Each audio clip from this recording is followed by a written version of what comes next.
Go.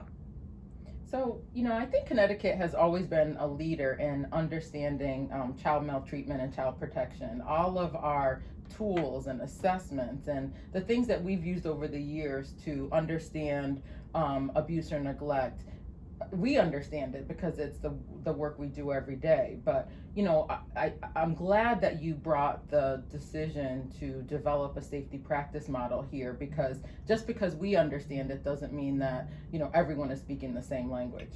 Right, right, and yeah, we've come a long way in this state, and we perfected our practice across the state. Our workforce has really done a great job in assuring that skills, abilities, and knowledge of good safety practice was something that we were seeing across the state, with the infusion of structured decision making, Right. and good assessments and a supervision model that we implemented. But all of that culminated into our readiness as a state to say, let's put all this together and create one model of practice around safety, Right.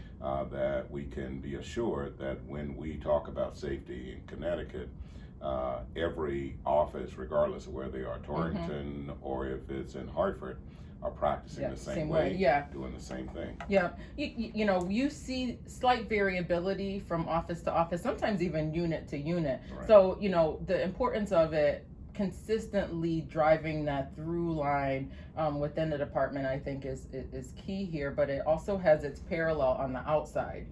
How do we, when you think about the number of reports that we get to our care line, and how we define that reasonable suspicion of abuse, it fits right in with this. Absolutely, absolutely. And I think it's critical for us as we perfect this work around keeping kids safe, and we create the common language internally around what does safety look like, and how do we practice safety for children internally, that same language is a part of our external stakeholder community and advocate community. So when someone looks at a child, regardless if it's DCF or a nonprofit agency or a child care agency, they will be equipped with the tools to be able to say what safety looks like and be consistent across the board. And I think that's the aim of this whole model that we're implementing, is to make sure first and foremost all of Connecticut's children are safe, regardless of who's providing services to them.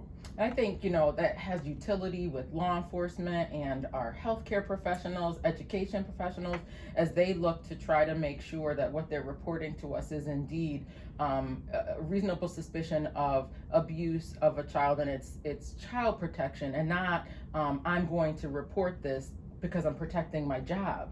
And I think by defining safety in a way that has utility across disciplines, we can all be rowing in the same direction in the with the ultimate goal of making sure that Connecticut's kids are safe, and define the way that we all have a common understanding. Absolutely, absolutely. So I'm excited about what we're doing here, and look forward to the great investment we're going to make in this state on behalf of the children here. That's right.